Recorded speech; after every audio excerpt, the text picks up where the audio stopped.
The 1960s marked one of the most turbulent and transformative periods in the history of the United States and the world.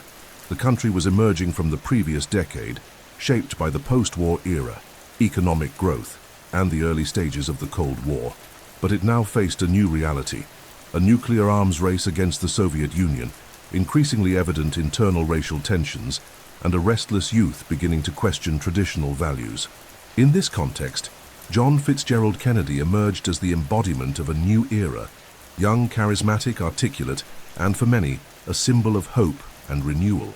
His image contrasted with that of older, more conservative leaders who had dominated American politics for decades. Kennedy represented not only a new governing style, but also a promise to confront problems with courage and creativity, opening space for a different kind of dialogue with the American people and the rest of the world. Domestically, the United States lived under the constant shadow of the nuclear threat. The Cuban Missile Crisis, which would occur later in his administration, was already brewing amid latent tensions between Washington and Moscow. The political climate was charged with distrust and espionage, with agencies like the CIA and the FBI expanding their influence and operational capacity in unprecedented ways. At the same time, the civil rights movement was gaining strength, demanding profound changes in the treatment of the black population.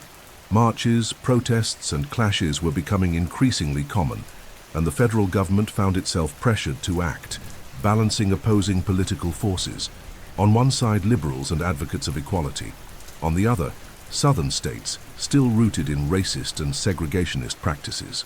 On the international stage, the Cold War shaped every strategic decision. The United States was fiercely competing with the Soviet Union for technological, military, and ideological supremacy. The space race gained importance as a showcase of power and innovation, and Kennedy soon embraced this challenge as a central part of his legacy. However, global tension extended far beyond outer space. Proxy wars, ideological disputes, and coups d'etat were encouraged by both sides, and Latin America became a political battlefield with the 1959 Cuban Revolution and Fidel Castro's subsequent alignment with Moscow. Culturally, the 1960s were a turning point. The rise of television as a mass communication medium changed the way politics was perceived.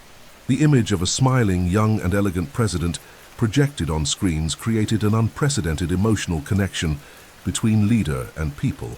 Kennedy knew how to exploit this like no one else. His inspiring speeches and ability to speak directly to the public made him not just a head of state, but a media icon. At the same time, this expanded exposure also meant greater vulnerability. JFK's public image had to be carefully managed, and his personal life, filled with rumors and controversial relationships, became the subject of curiosity and speculation, opening the door to political and media attacks. Economically, the outlook seemed promising at first glance. The country was experiencing growth, fueled by industries that had thrived since World War II. However, not everyone reaped the benefits of this prosperity. Social inequality remained glaring, and poverty affected millions, especially in rural areas and the poorest urban neighborhoods. Kennedy launched programs to address these challenges, but his administration was still in its early stages when internal and external forces began to move against him. Among conservatives who saw him as a dangerous idealist and military sectors that distrusted his more cautious stance on the use of force, the president accumulated silent enemies, some within his own government. This period was also marked by a paradoxical feeling of optimism and fear. There was confidence in scientific progress, the advancement of human rights, and the possibility of a better future, but also a latent fear of imminent destruction. The sound of nuclear alert sirens, underground shelters, and school drills for protection against atomic bombs were part of everyday American life. This constant tension shaped the collective mindset, creating fertile ground for conspiracy theories, as any unexpected event could be interpreted as part of a hidden plan, fueling popular imagination. Kennedy's arrival at the White House, therefore, was not just the inauguration of a new president. It was the beginning of a new political narrative in a period of global transition. He represented both hope and threat, depending on the perspective. The traditional American elite saw him as too bold a reformist. Intelligence and military sectors considered him hesitant in moments of decision, and for the masses he was the face of a rejuvenated American dream.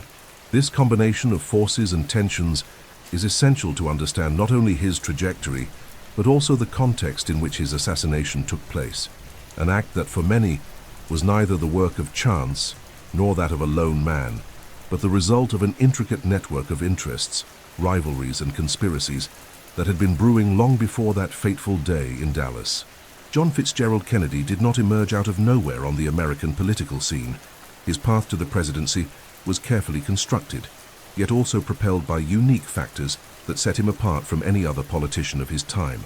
The son of Joseph P. Kennedy, a magnate and former U.S. ambassador to the United Kingdom, and Rose Fitzgerald Kennedy, a member of one of Boston's most influential families, JFK grew up in an environment of power, wealth, and strategic connections. From an early age, he was prepared to occupy a prominent role in public life.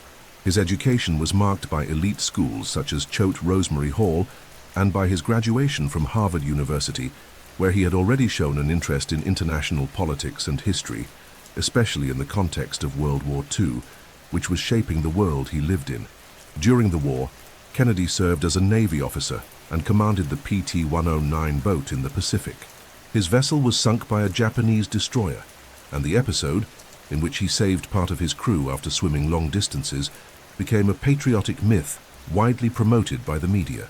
This event not only cemented his image as a war hero, but also demonstrated his ability to capitalize on personal experiences for political purposes. Upon returning, he became directly involved in public life, running for and winning a seat in the House of Representatives in 1946. From there, his rise was rapid. After 3 terms in the House, he became a senator for Massachusetts in 1952, defeating an influential opponent and establishing himself as a fresh face in the Democratic Party. The 1950s were a period in which Kennedy carefully built his national profile.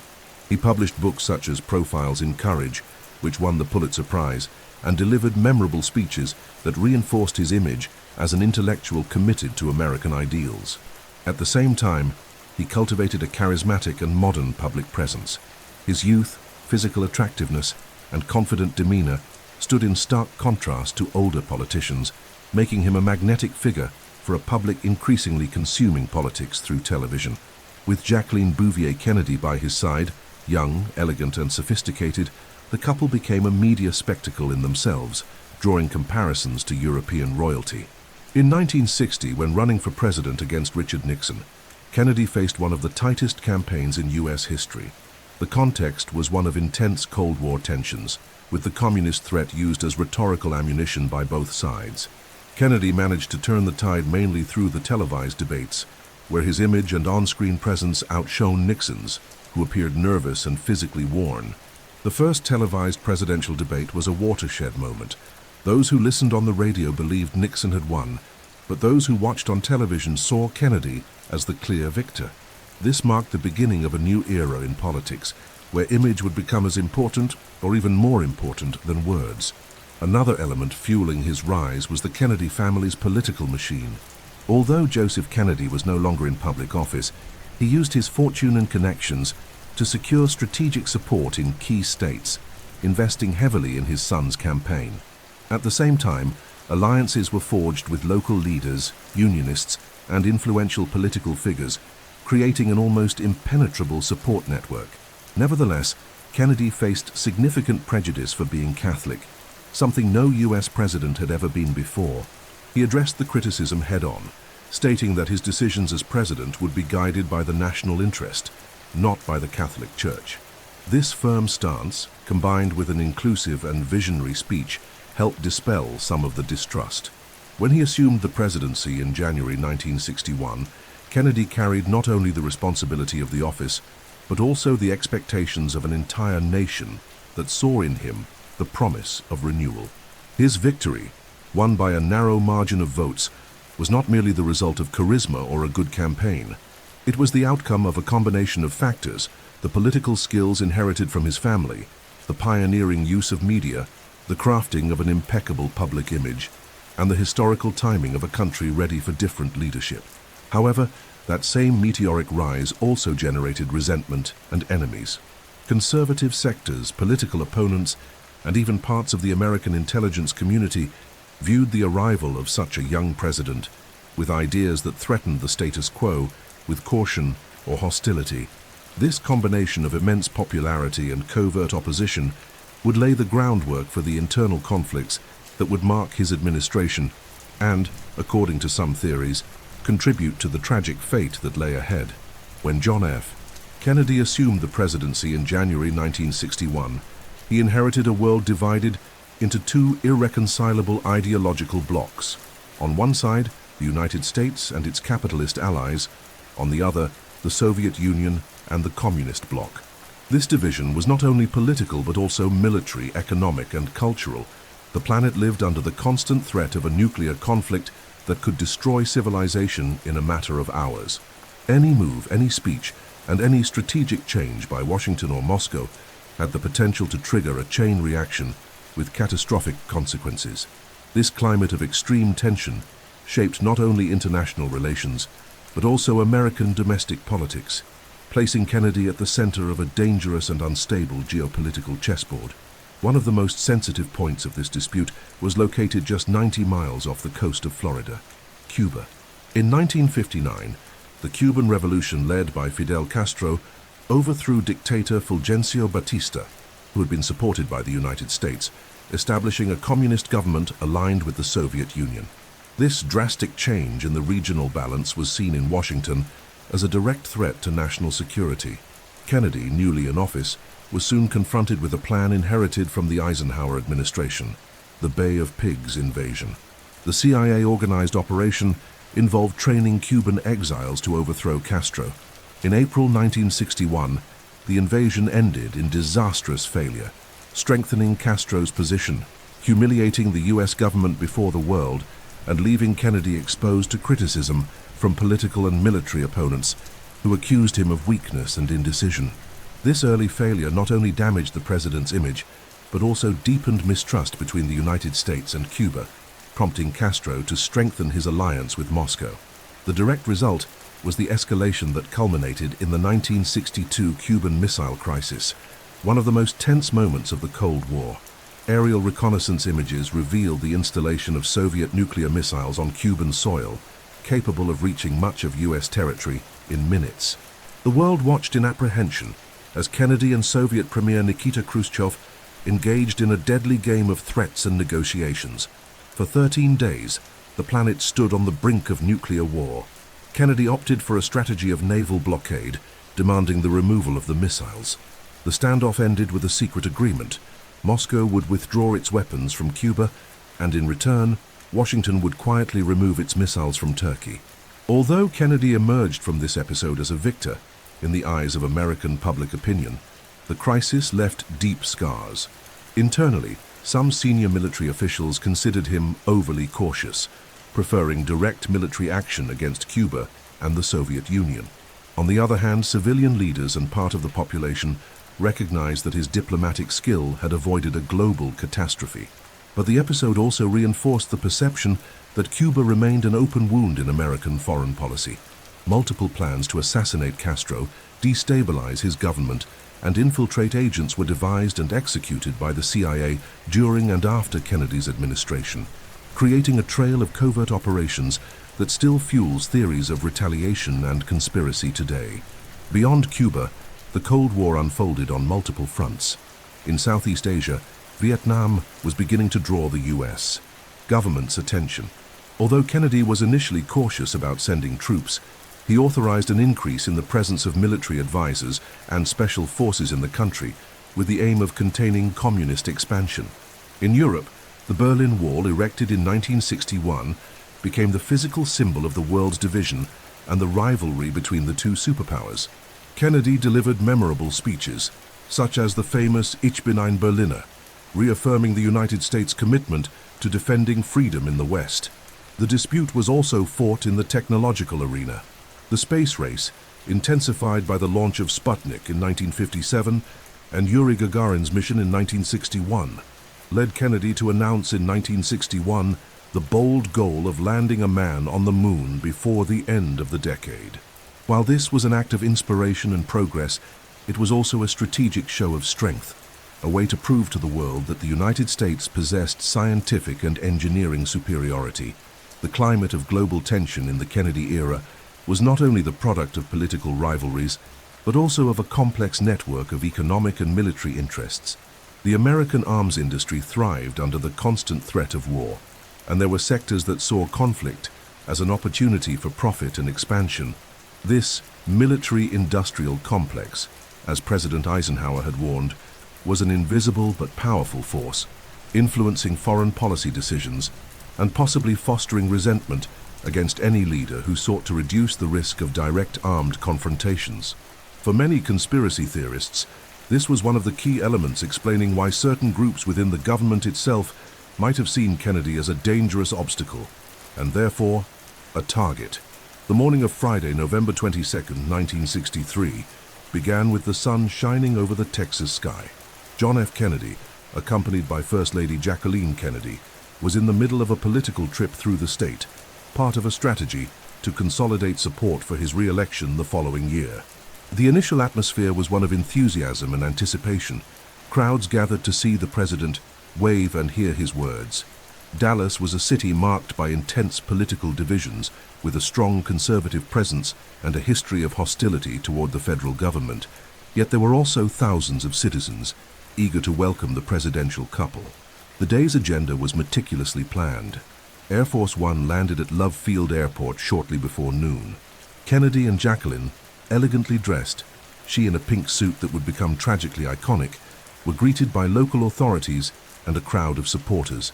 Instead of heading straight to their next engagement, the couple spent a few minutes personally greeting those present, breaking protocol and strengthening their connection with the public. They then boarded a motorcade that would travel through the city's central streets. The official vehicle was a Lincoln Continental convertible, chosen to allow the president to be clearly seen by the population.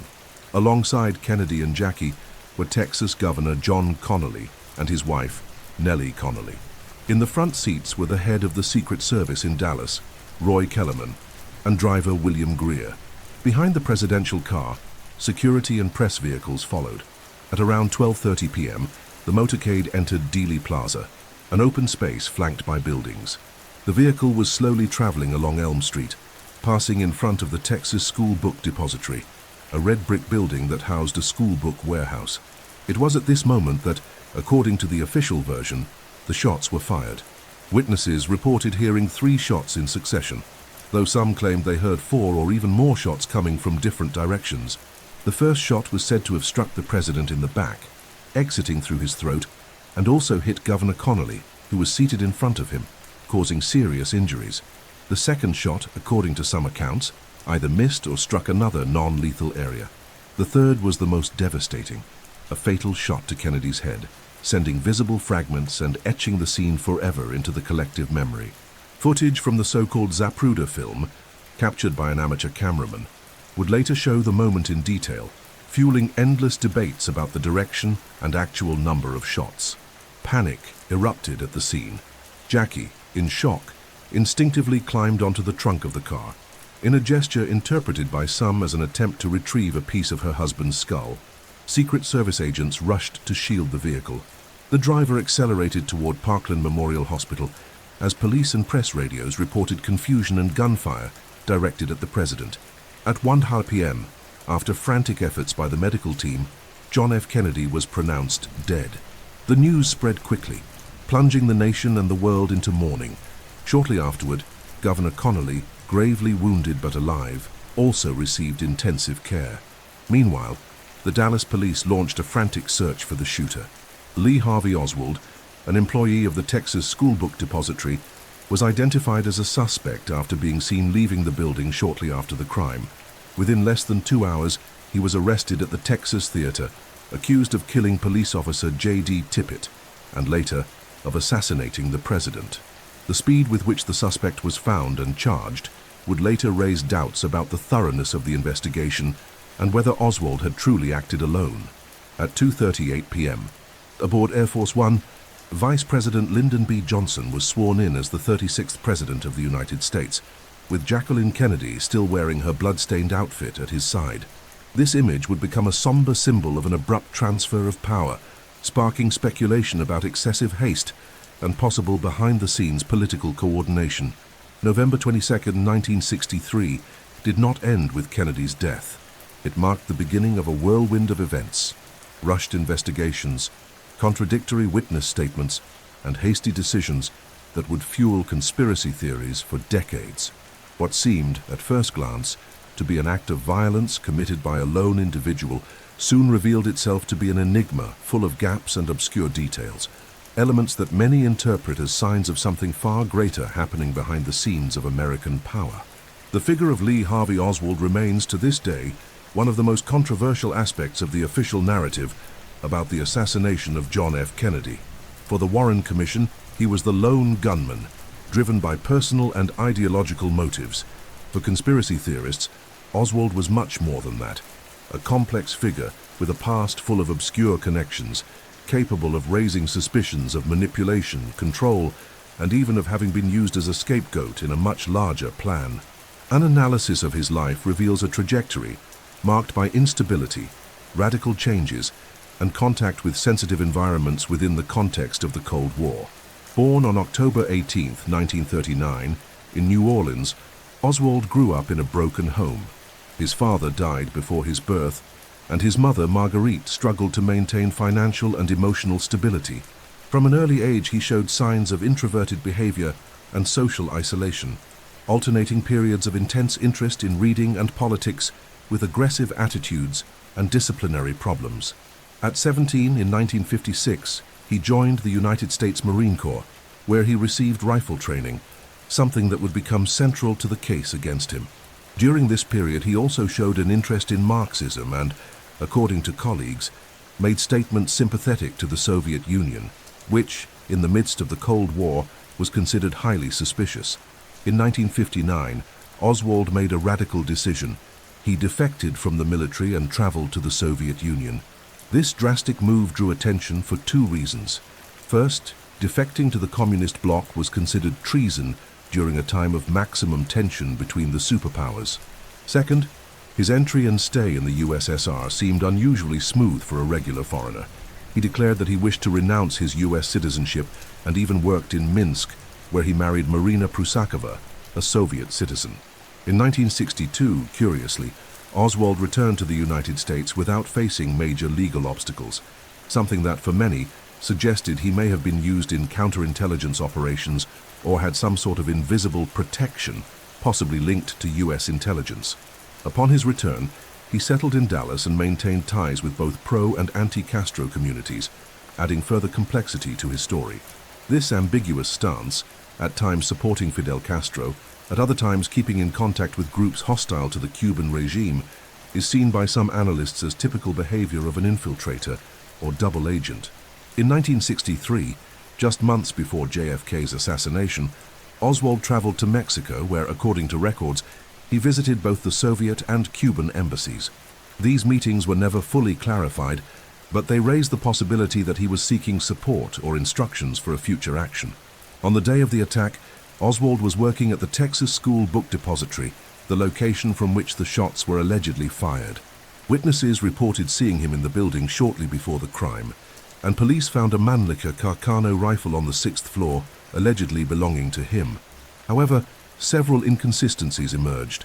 Conflicting accounts of his exact location at the time of the shooting, doubts about his technical ability to fire the shots with the speed and accuracy described, and the absence of complete fingerprints on the rifle. Furthermore, when arrested, Oswald declared himself innocent, stating, "I'm just a patsy." The most enigmatic episode occurred 2 days later, on November 24, 1963, when Oswald was shot and killed live on television by Jack Ruby, a nightclub owner with connections to the criminal underworld. This act eliminated any possibility of a trial and deepened suspicions that Oswald was not the mastermind of the crime, but rather a disposable piece in a conspiracy chess game. The connection between Ruby and elements linked to the mafia, the police, and even possible political contacts leaves room for theories that Oswald's murder was a carefully orchestrated cover-up to prevent him from revealing compromising information. For defenders of the official theory, Oswald was a disturbed man, ideologically confused and willing to enter history through an extreme act. For conspiracy theorists, he was manipulated, monitored, and possibly activated, by forces far greater than himself, serving as the public face of an assassination planned behind the scenes. His profile, marked by contradictions and improbable moves, remains one of the main pillars for those who believe the Kennedy case was never fully solved. A few days after the assassination of John F. Kennedy, newly sworn-in President Lyndon B. Johnson announced the creation of a special commission to investigate the crime.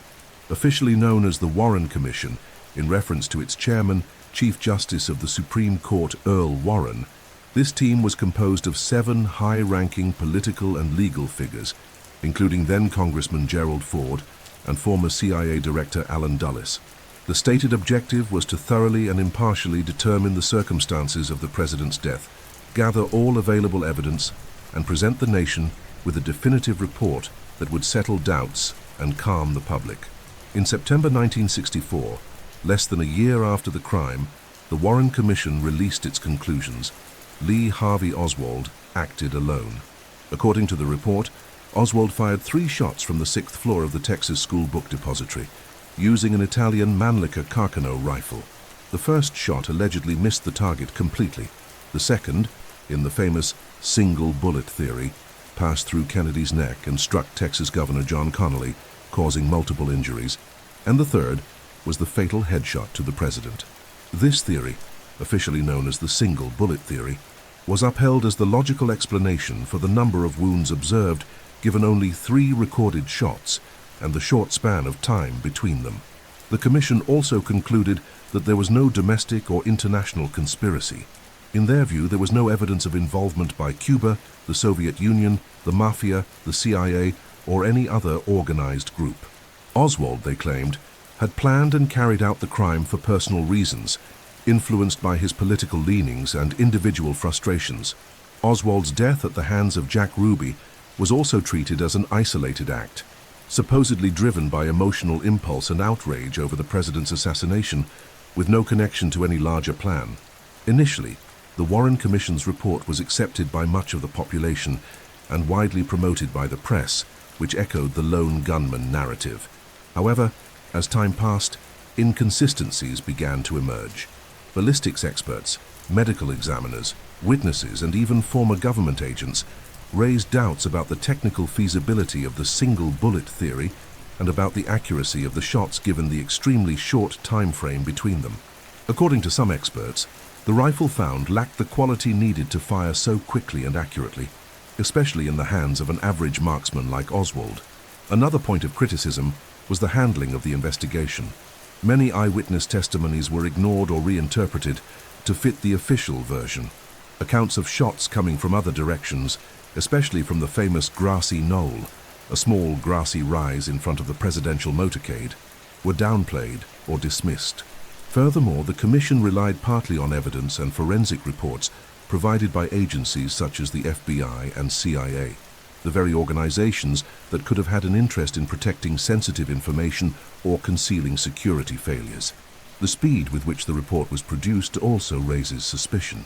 In less than 10 months, the commission investigated a case of immense complexity, reviewed thousands of pages of documents, and reached definitive conclusions without, according to critics, fully exploring all leads. Conspiracy theorists argue that this haste was motivated by the government's desire to close the matter quickly, preventing prolonged doubts from weakening political stability during a delicate moment in the Cold War. Although the Warren Commission has been officially regarded as the final and conclusive investigation into JFK's assassination, its account, far from ending the debate, ended up fueling decades of dispute. The contrast between the official narrative and the perceived gaps identified by independent investigators opened the door to a vast field of speculation, reinforcing the idea that the truth about Kennedy's death is far more complex and shadowy than the version recorded in history books. Since the release of the Warren Report, a number of experts, investigative journalists, and witnesses have pointed out flaws, omissions, and inconsistencies that, for many, cast doubt on the credibility of the official version. These gaps are not minor details, but critical points that, if examined in depth, undermine the foundation of the narrative that Lee Harvey Oswald acted alone. Analyzing the official investigations, it becomes clear that the Kennedy case was conducted in an environment of intense political pressure, where the urgency to present quick answers may have outweighed the commitment to a full search for the truth. One of the most questioned aspects is the single bullet theory. According to the Warren Commission, a single projectile entered Kennedy's back, exited through his throat, struck Governor John Connally in the back, exited through his chest, pierced his wrist, and finally lodged in his thigh, all without significantly deforming. Critics, including ballistics experts, consider this scenario highly improbable. In later tests, bullets that followed similar trajectories and impacts showed much greater deformation. Furthermore, the alignment of the bodies in the vehicle, as recorded in photos and in the Zapruder film, does not perfectly match the trajectory the magic bullet would have traveled. Another problematic point concerns the timing between shots. Based on the Zapruder film, the interval between the first and last shot was approximately 8 seconds. For Oswald to have fired 3 times with the Mannlicher Carcano rifle, manually reloading each time, would have required a level of speed and accuracy beyond what he demonstrated in previous tests. Some skilled marksmen were able to reproduce the sequence, but only under ideal conditions, and without the pressure of a real event. This technical doubt opened the door to the hypothesis that more than one shooter may have taken part in the attack. Eyewitness testimony also presents significant discrepancies compared to the official version. Several witnesses reported hearing shots from different directions, especially from the area known as the grassy knoll. Some claimed to have seen smoke, suspicious figures, or unusual movements in that area at the moment of the shots. These statements were mostly ignored or minimized in the Commission's records.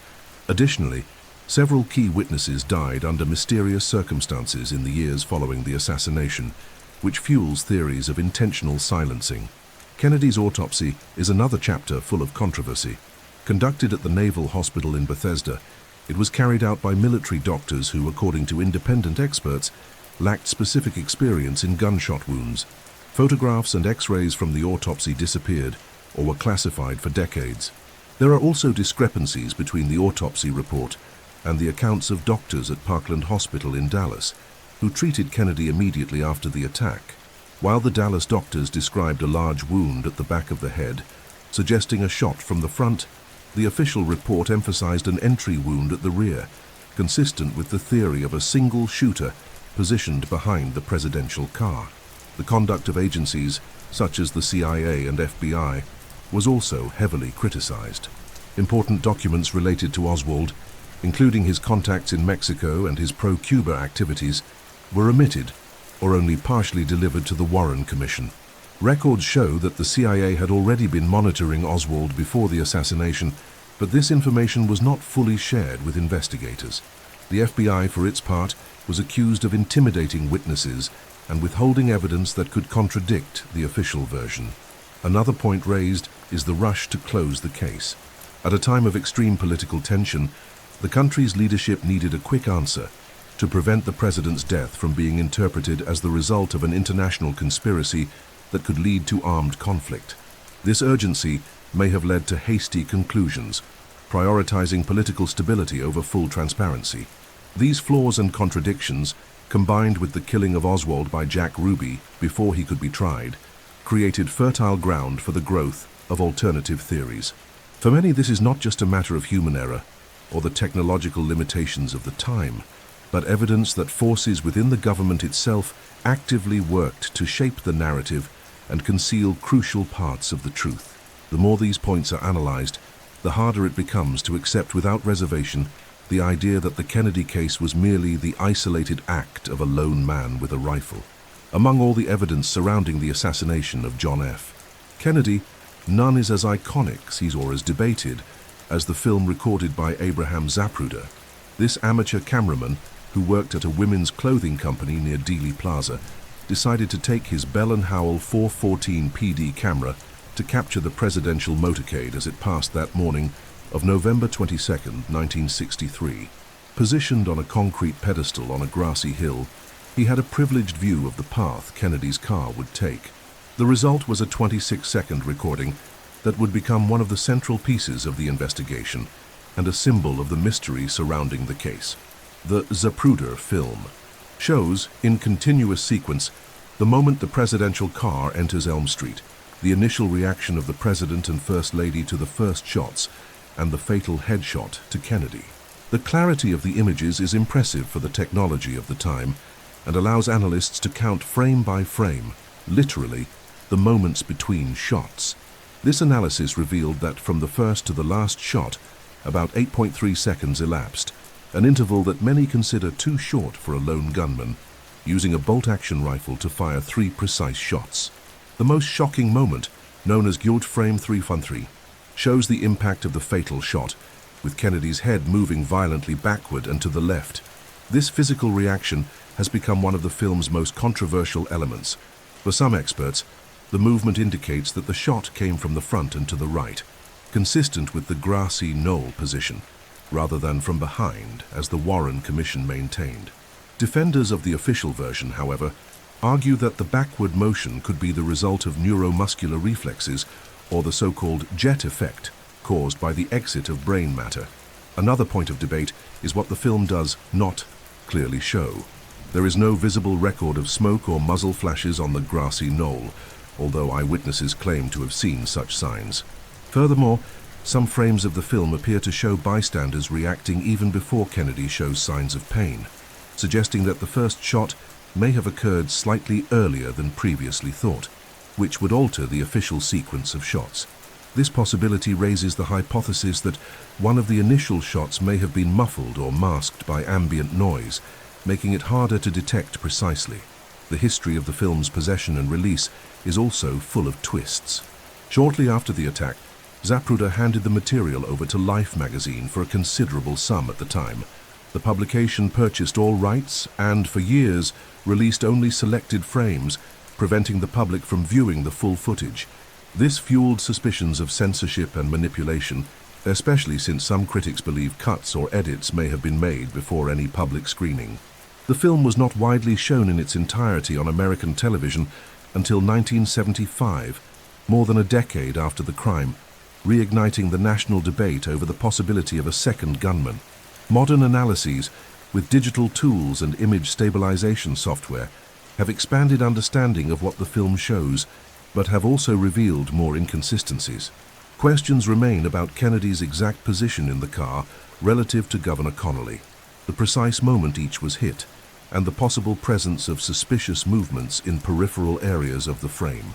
Some researchers claim to see armed figures behind the grassy knoll fence or in the so-called picket fence area, while others consider these details to be visual illusions caused by the film's low resolution and graininess. The Zapruder film thus remains both clarifying and enigmatic. It provides a precise timeline of events, but also leaves room for conflicting interpretations, functioning as a sort of living evidence that challenges the official narrative and fuels the imagination of independent investigators. For those who believe in a conspiracy, the video not only records the assassination of a president, but also symbolically captures the moment when the American public's trust in its government began to fracture. One of the most intriguing and disturbing elements of the Kennedy case is the long list of witnesses who, for various official reasons, died under circumstances considered suspicious in the years immediately following the assassination. While in criminal investigations it is normal for some witnesses to pass away over time, the pattern and frequency of these deaths draw attention, especially when linked to accounts from people who claim to have seen or heard something that contradicted the official version. For many conspiracy theorists, this phenomenon represents more than coincidence. It would be a deliberate silencing operation intended to prevent compromising information from coming to light. Among the most well-known cases is that of Dorothy Kilgallen, an investigative journalist and TV host who secured an exclusive interview with Jack Ruby, the man who killed Lee Harvey Oswald. Kilgallen publicly stated that she had information that would unravel the entire mystery behind JFK's assassination. Shortly thereafter, in 1965, she was found dead in her apartment, officially from an accidental overdose of barbiturates and alcohol, but with no clear signs of suicide. Her notes on the case mysteriously disappeared. Another frequently cited name is David Ferry, a pilot with ties to both the mafia and anti-Castro operations, who allegedly knew Oswald. Ferry was summoned to testify in the late 1960s but died days before his hearing, officially from a brain aneurysm. Critics point out that he had told friends his life was in danger and that he would not survive to tell everything he knew.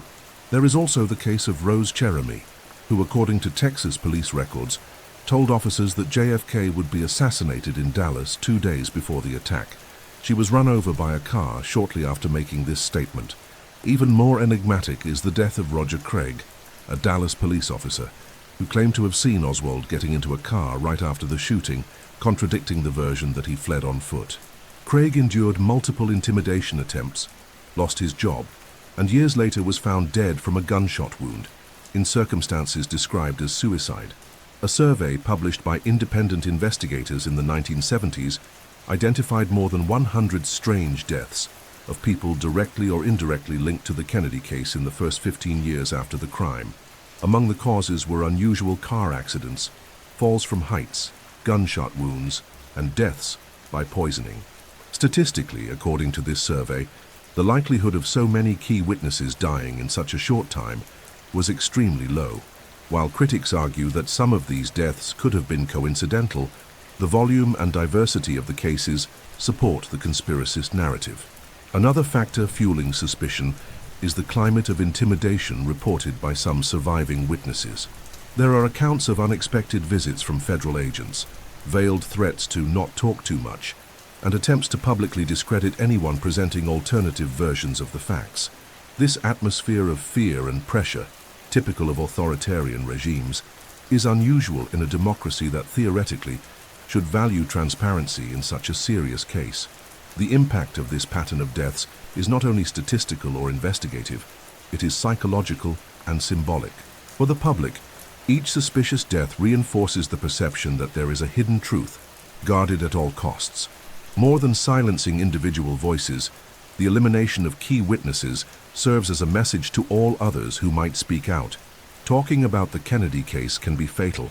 This narrative, as dark as it may seem, is one of the main drivers keeping alive to this day. The belief that JFK's assassination was orchestrated by a powerful network capable not only of killing a president, but also of controlling the history told about his death. When examining the assassination of John F. Kennedy through the lens of U.S.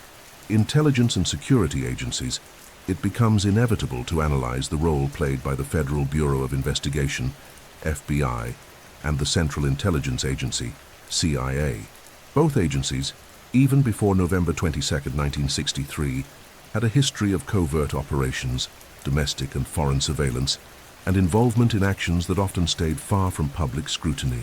In the Kennedy case, these institutions not only took part in the investigations, but also controlled, filtered, and, according to critics, manipulated the flow of information that reached the Warren Commission and the public. The FBI, under the leadership of J. Edgar Hoover, had already been monitoring Lee Harvey Oswald prior to the attack.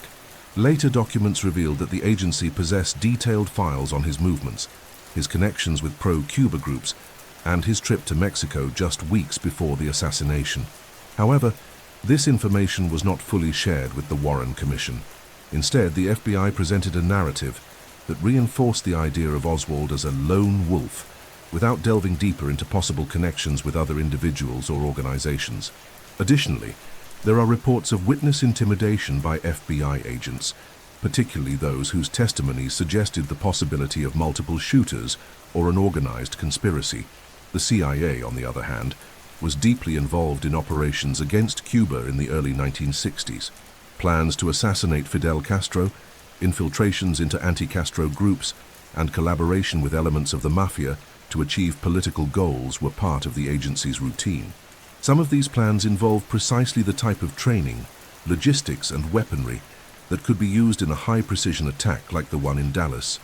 Documents released decades later confirmed that Oswald had contact with individuals linked to these operations, but the CIA denied any direct operational connection. Critics argue that this denial may have been part of a deliberate effort to shield the agency from a scandal capable of compromising its entire structure. There is also the matter of the parallel investigations conducted by the two agencies. Rather than fully cooperating with the Warren Commission, the FBI and CIA carried out their own inquiries, often withholding results or reinterpreting evidence. The handling of evidence is a prime example. Crucial items such as recordings, photographs, and documents were classified as secret, with release deadlines stretching for decades. When these materials finally surfaced, they revealed contradictions and omissions that, for conspiracy theorists, reinforce the hypothesis of deliberate cover-up. Another controversial point is the figure of Allen Dulles, former CIA director and one of the members of the Warren Commission. Dulles had been fired by Kennedy in 1961 after the Bay of Pigs fiasco, but was, curiously, brought in to join the group tasked with investigating the president's death. For critics, Dulles's presence represented a clear conflict of interest, as he had both personal and institutional reasons to protect the agency's reputation. Indirect connections between the intelligence apparatus and possible suspects also raise questions. Jack Ruby's relationship with figures from the criminal underworld, who in turn had a history of collaborating with the CIA in operations against Cuba, is one example. The fact that Ruby managed to gain direct access to Oswald inside a police station full of officers suggests, at the very least, serious security lapses, and for some, an active cover-up to eliminate the main accused before he could speak publicly. For defenders of the official version, the failures and omissions of the FBI and CIA can be explained by bureaucratic rivalries, overzealousness in protecting classified information, and the natural chaos that follows events of historical magnitude. For conspiracy theorists, however, these actions, or lack thereof, form a clear picture of coordinated obstruction aimed at protecting not just individuals, but the entire power structure that could have been compromised if the truth came to light. In the end, the actions of these agencies not only failed to dispel doubts about the assassination, but also became one of the central pillars of theories pointing to a high-level plot. The relationship between the assassination of John F. Kennedy and the American mafia is one of the most obscure and fascinating chapters of this case. In the early 1960s, organized crime in the United States was at the height of its power, controlling casinos, unions, smuggling networks, and illicit operations that stretched from Las Vegas to New York, passing through strategic cities such as Chicago and New Orleans. Several mob bosses had direct or indirect connections with politicians, businessmen, and according to documents revealed later, even with sectors of American intelligence. It is in this context that theories emerge suggesting that the mafia not only had motives to wish for Kennedy's death, but could also have played a central role in planning and executing the attack. One factor that fuels this hypothesis is the Kennedy family's political and personal history. Joseph P. Kennedy, the president's father, was accused of having maintained business and political relations with underworld figures during Prohibition, a period in which alcohol smuggling was an extremely lucrative activity for the mafia. Although these connections diminished over time, they would have opened doors to alliances of convenience that, years later, could have turned into fatal rivalries. At the start of the 1960 presidential campaign, rumors indicated that mafia leaders such as Sam Giancana in Chicago and Carlos Marcello in New Orleans had discreetly collaborated to secure votes in Kennedy's favor, especially in key states like Illinois. In exchange, it was expected that the future president would ease judicial and investigative pressure on organized crime. What happened, however, was the opposite. After winning, the new administration appointed Robert F. Kennedy, the president's brother, as Attorney General. Robert launched an aggressive offensive against the mafia, using every available resource of the Department of Justice to dismantle its operations. In just a few years, hundreds of criminal cases were filed, key leaders were indicted, and the mafia's network of influence began to be exposed like never before. This perceived betrayal created a climate of deep resentment. Carlos Marcello, in particular, was deported to Guatemala by order of Robert Kennedy, in a humiliating operation he vowed to avenge. According to FBI informant statements, Marcello explicitly said that the only way to stop Robert was to take his brother out of the presidency. This phrase, recorded in official reports, is one of the elements supporting the hypothesis that the mafia could have ordered or facilitated the assassination. Connections between Oswald and individuals linked to organized crime also draw attention. Jack Ruby, who killed Oswald, had clear ties to underworld figures in Dallas and New Orleans, including involvement in smuggling and nightclubs controlled by mobsters. Ruby was not a high-ranking criminal, but he had enough contacts to act as an intermediary in delicate situations. The fact that he managed to enter the police station armed and shoot Oswald in front of TV cameras is seen by many as an indication that he had cover, or at the very least, facilitation from local authorities. Furthermore, later investigations by the U.S. House Select Committee on Assassinations in the 1970s concluded that there was a high probability that the mafia was involved in JFK's assassination, even though it was not possible to prove this participation legally. The committee highlighted that the combination of personal grudges, threatened interests, and operational connections made organized crime a plausible suspect. For proponents of this theory, the mafia did not act alone, but was part of an informal alliance with elements of the CIA and anti-Castro groups, all united by the common goal of eliminating Kennedy. This union of interests would have provided logistics, trained human resources, and the necessary infrastructure to carry out a precise attack and ensure that direct participants were silenced or protected. For others, this theory is just another piece of the puzzle, but combined with the others, reinforces the idea that JFK's death was not an isolated act, but the result of an underground power network where politics and crime intersect. No element of John F. Kennedy's foreign policy was as explosive and consequential as his relationship with Cuba and its leader, Fidel Castro. Located just 145 kilometers from the coast of Florida, the Caribbean island had undergone, in 1959, a revolution that overthrew Fulgencio Batista, a dictator supported by the United States, and established a communist regime aligned with the Soviet Union. For Washington, this transformation was not only a diplomatic defeat, it was the installation of a Soviet forward outpost, practically in its own backyard, in the midst of the Cold War. When Kennedy assumed the presidency in 1961, he inherited from Dwight Eisenhower a secret CIA plan to overthrow Castro. The Bay of Pigs invasion. The operation consisted of training and arming Cuban exiles to invade the island and provoke a popular uprising. Kennedy authorized the mission, but imposed restrictions such as limited use of American air forces in an attempt to keep the action discreet and avoid a direct confrontation with Moscow. The result was a military and political disaster. The invaders were quickly defeated by Castro's forces, who consolidated their power even further and drew even closer to the Soviet Union. The failure of the Bay of Pigs had two immediate effects. It humiliated the Kennedy administration before the world and turned the president into Fidel Castro's personal enemy. For Cuba, there was no longer any doubt that the United States sought the violent overthrow of its government. For American intelligence services, the episode was a bitter lesson that Castro would not be easily removed, and that it would be necessary to adopt more subtle or more extreme methods to neutralize him.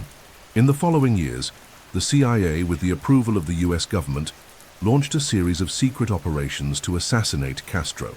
These plans, now documented, included everything from direct sniper attacks to bizarre schemes such as poisoned cigars and clothing impregnated with toxins. At the same time, groups of Cuban exiles in Miami, furious over the failure of the Bay of Pigs, continued to conspire against Havana, often with indirect support from elements of intelligence and even figures from organized crime. The situation reached its peak in 1962 during the missile crisis, when American reconnaissance planes detected the installation of Soviet nuclear missiles on Cuban territory. The world stood on the brink of nuclear war for 13 days, until Kennedy and Soviet leader Nikita Khrushchev reached an agreement. Moscow would withdraw its missiles from Cuba, and Washington would commit not to invade the island, as well as secretly remove its missiles from Turkey.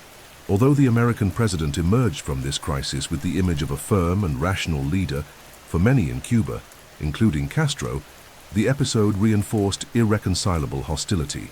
It is in this context that one of the most persistent conspiracy theories arises, that Fidel Castro may have ordered or facilitated Kennedy's assassination as revenge.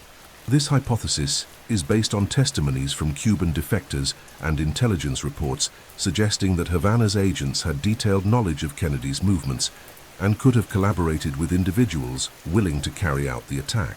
For its defenders, it would be a direct settling of accounts against the man who had tried to overthrow the Cuban government and physically eliminate its leader.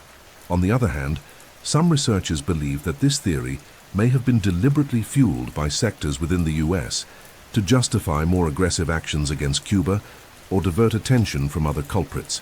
Declassified documents show that, right after the assassination, senior officials in the Johnson administration feared that a direct accusation against Havana could lead to war, and therefore may have suppressed leads pointing in that direction. The link between Cuba and the Kennedy case is also strengthened by the figure of Lee Harvey Oswald. As mentioned earlier, weeks before the attack, he allegedly visited the Cuban embassy in Mexico, supposedly to request a visa to enter the island. The motives for this visit, and what was discussed there, remain shrouded in uncertainty. For some, it is proof of a connection. For others, it is merely a coincidence exploited politically. Whether as a real element of a plot or as a convenient distraction, the Cuba factor occupies a central place in the web of theories about JFK's death. For those who believe in revenge, the president's death would have been the calculated response of an adversary who knew the fragility of America's internal defenses and how to exploit its divisions. For skeptics, it is a scenario that, although plausible in the climate of hostility at the time, lacks direct evidence, but continues to this day to fuel the conspiratorial imagination. When analyzing the assassination of John F. Kennedy from an economic and strategic perspective, one of the most frequently raised points is the role of the military-industrial complex, a term popularized by former President Dwight D. Eisenhower to describe the alliance of interests between the arms industry, the military high command, and influential politicians. In the 1960s, this structure moved billions of dollars and depended directly on the continuation of conflicts, or at the very least, on maintaining a climate of international tension that justified massive spending on weapons and military operations. In this sense, Kennedy's policies, especially regarding Vietnam, may have threatened enormous financial interests. When JFK took office, the American presence in Vietnam was relatively limited, consisting mainly of military advisors sent to support the South Vietnamese government against the communist Viet Cong guerrillas. Although there was pressure from generals and advisors to increase direct involvement, Kennedy was cautious. In speeches and internal meetings, he indicated that he did not want to turn Vietnam into another quagmire like the Korean War. In 1963, just a few months before his death, he signed National Security Action Memorandum 263, which called for the gradual withdrawal of 1,000 American soldiers from Vietnam by the end of that year, and the possibility of a total withdrawal by 1965, if the situation allowed. For the military-industrial complex, this prospect represented a direct threat. The war in Southeast Asia was seen by many executives and strategists as inevitable and, more than that, profitable. Large defense companies were already prepared to supply helicopters, airplanes, ammunition, uniforms, and a vast array of equipment. Every cancelled or postponed contract meant billions of dollars lost. After Kennedy's assassination, Vietnam policy changed quickly.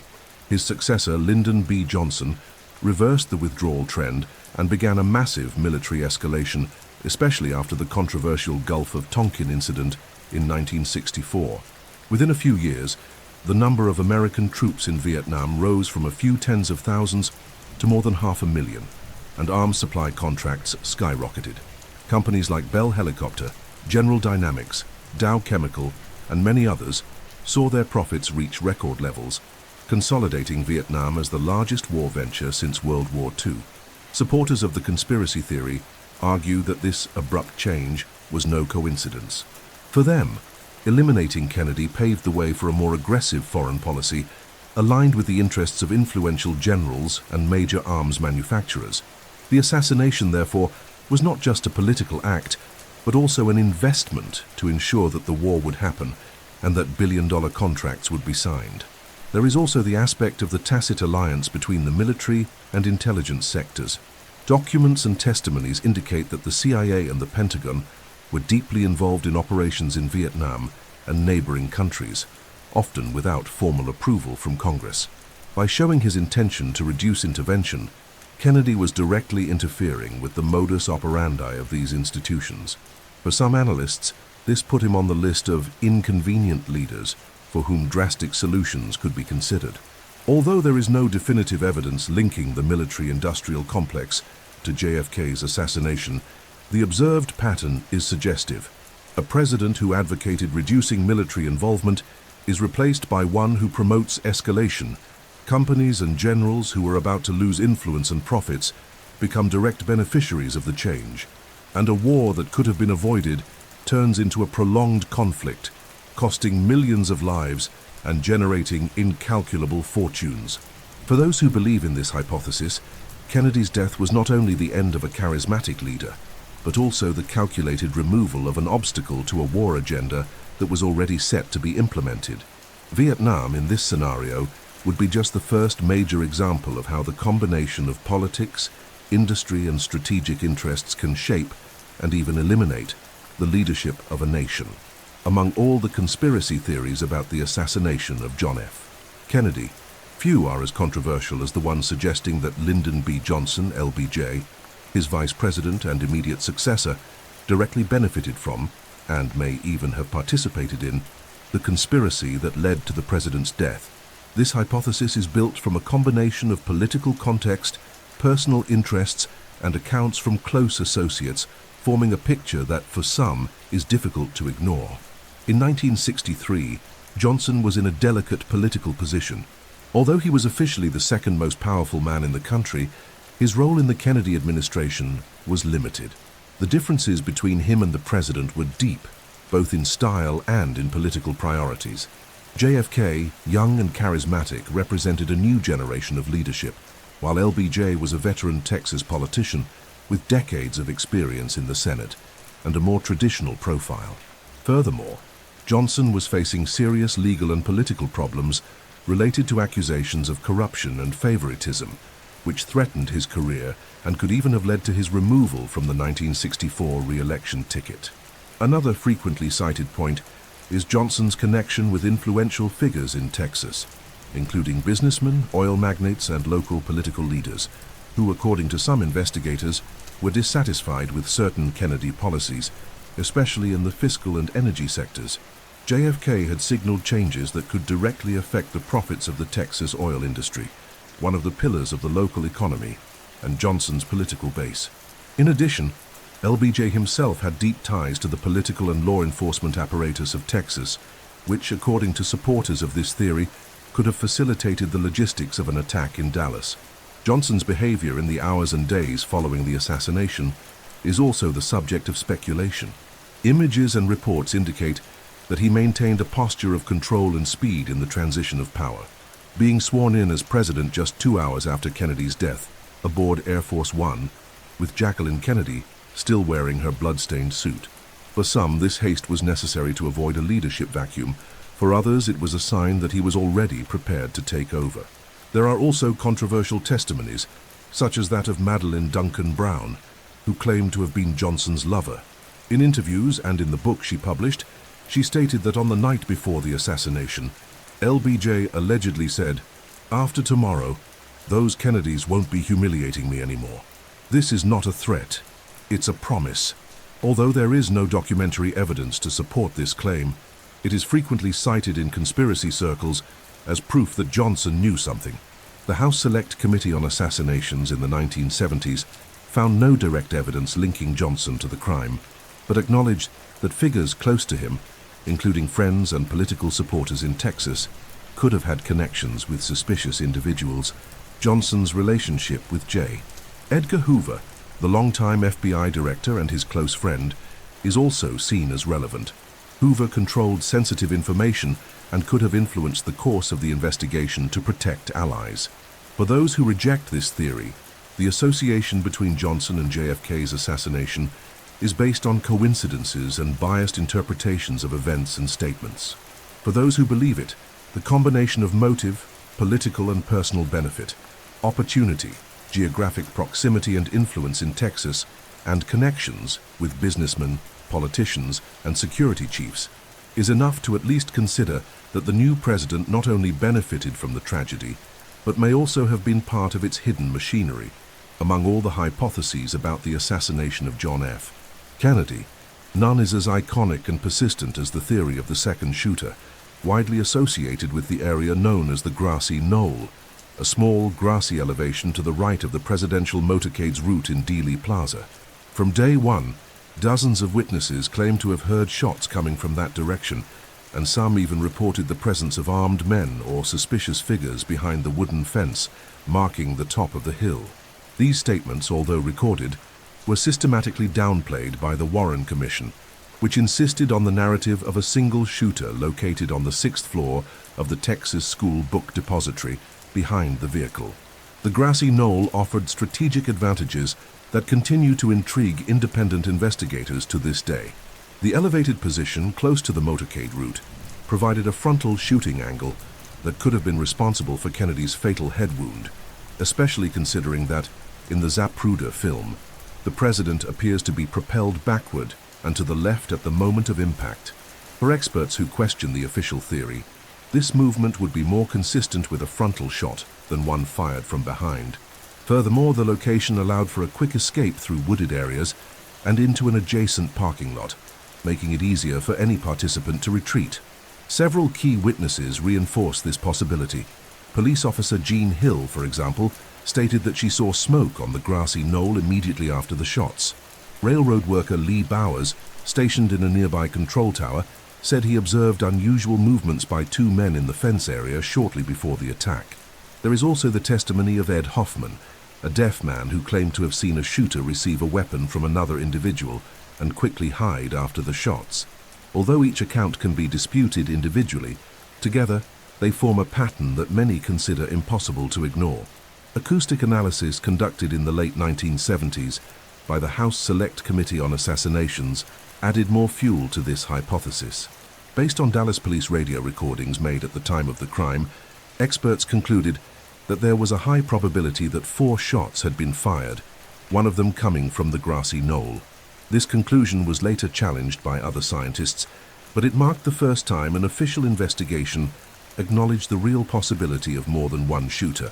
The controversy also involves photographs taken at the time of the crime, such as the famous image by Mary Moorman, which some researchers believe shows an armed figure behind the fence. Enlargements and digital enhancements of these images spark heated debates. For some, they clearly reveal the silhouette of a man. For others, they are nothing more than shadows and optical illusions created by the film's grain. The second shooter theory is not limited to the grassy knoll. Some investigators suggest the presence of a third firing point, possibly in the Daltex building, located in front of the Texas School Book Depository. This hypothesis is based on reports of sound echoes and the complexity of the wounds suffered by Kennedy and Governor Connally, which could be explained by multiple shooting angles. Whatever the truth may be, the grassy knoll has become a symbol of the mystery surrounding JFK's death. To this day, visitors to Dallas gather at the site, many convinced that the fatal shot was fired from there. For conspiracy theorists, the authorities' refusal to seriously investigate this possibility is one of the clearest indications that the case was, from the beginning, shaped to protect the real culprits.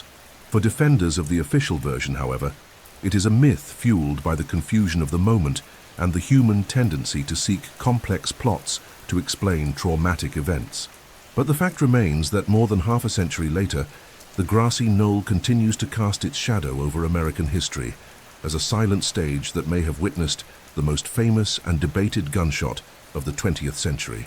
Just a few hours after the shots that killed John F. Kennedy, news coverage was already beginning to shape the public's perception of the events. And according to many analysts, this initial framing was not merely the result of the natural informational chaos of a traumatic event, but of a conscious steering that helped consolidate the official version before any in-depth investigation had even begun. The way newspapers, radio stations, and especially television reported the case played a crucial role in forming a narrative that quickly pointed to a single culprit, Lee Harvey Oswald. The first point to consider is the speed and uniformity with which Oswald's image was disseminated. Within hours, his name, photo, and background began circulating across all communication channels, accompanied by descriptions portraying him as a communist sympathizer and an unstable man. For many, it seemed that the lone gunman profile was ready to be released even before the evidence had been gathered. This speed led critics to question whether a pre-existing dossier was ready to be used, or at least whether there was a coordinated effort between government agencies and newsrooms to give cohesion to a specific version of events. Another important aspect was the selection of testimonies broadcast to the public. Accounts supporting the hypothesis of multiple shooters or pointing toward the grassy knoll received little or no attention in the national press, while statements aligned with the official version were repeated and reinforced. The media's focus on dramatic visual elements, such as the rifle found at the Texas School Book Depository, helped create a sense of conclusive evidence, even when technical details were still under dispute. Information control was also evident in the handling of the most sensitive footage, such as the Zapruder film. Sold to Life magazine just hours after the crime, the footage was kept out of public reach for more than a decade, shown only in selected still frames. This not only delayed independent analysis, but also prevented the public from seeing the fatal impact moment in its entirety, a scene which, when finally aired on television in 1975, reignited doubts about the bullet's trajectory and the possibility of a second shooter. There is also evidence of close cooperation between intelligence agencies and media outlets. Declassified documents in recent decades reveal that, during the Cold War, the CIA maintained relationships with journalists and editors of major outlets, some of whom informally collaborated in disinformation campaigns. While there is no definitive proof that this mechanism was used specifically in the Kennedy case, historical patterns indicate that the agency possessed both the means and the connections necessary to influence coverage during moments of national crisis. The emotional tone of the coverage was also a determining factor. By emphasizing images of national mourning, Jacqueline Kennedy's grief, and Lyndon B. Johnson's swift swearing in, the press helped create a climate of urgency and narrative closure. There was a culprit. The country needed to move forward, and prolonging the debate could be seen as disrespectful to the president's memory. This approach, even if unintentional, favored the quick closure of public discussion about alternatives to the official version. For supporters of the conspiracy theory, media manipulation was not just a coincidence or a reflection of the journalistic limitations of the time, but an active cog in the cover-up. The uniformity of the discourse, the omission of inconvenient details, and the control over visual evidence are seen as signs that major news networks worked willingly or unwillingly to protect greater interests. For skeptics, however, the phenomenon can be explained by the national shock, the pressure for rapid information, and the difficulty of handling multiple conflicting narratives in real time. The fact is that, in a country where freedom of the press is a fundamental pillar, the JFK case shows how, in times of crisis, the media can cease to be merely an observer and become an active part of history. Whether through political alignment, institutional pressure, or simple market dynamics, the way the story was told shaped collective memory and helped turn a complex crime into a simplified and perhaps incomplete version of events. Over the decades, one of the greatest sources of fuel for conspiracy theories about the assassination of John F. Kennedy has been the fact that thousands of documents related to the case remained classified out of the public's reach. Since 1963, reports, memos, recordings, photographs, and transcripts have been kept under secrecy by the FBI, the CIA, and other government agencies under the justification that their content could compromise national security or expose ongoing intelligence operations. This policy of secrecy, far from dispelling doubts, has only reinforced the belief that there was something to hide. Public pressure for the release of these files grew over the years, especially after Oliver Stone's film JFK, released in 1991, which exposed millions of viewers to the idea of a high-level conspiracy. Public outcry led to the creation of the JFK Assassination Records Collection Act, signed by President George H.W. Bush in 1992. This law required that all documents related to the assassination be compiled and made public by October 26, 2017, except in exceptional cases where the President of the United States authorized the continued secrecy. From that point on, millions of pages were gradually released, revealing previously unknown details.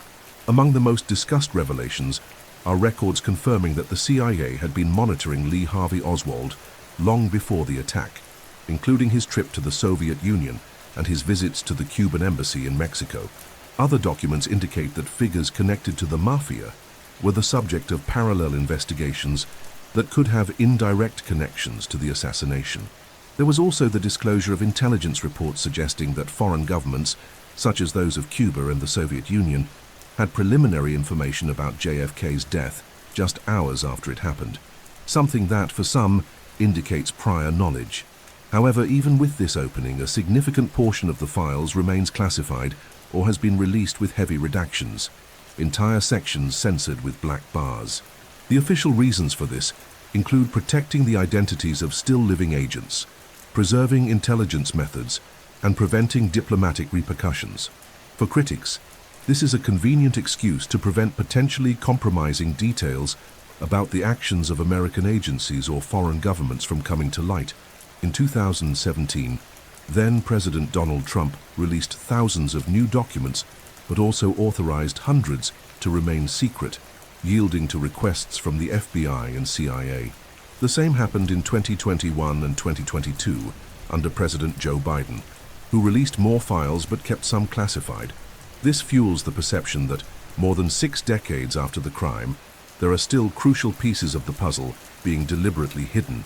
Some of the most intriguing revelations from these files include references to planned assassination operations against foreign leaders, evidence of American agent infiltration in domestic political groups, and internal notes questioning the credibility of certain witnesses used by the Warren Commission.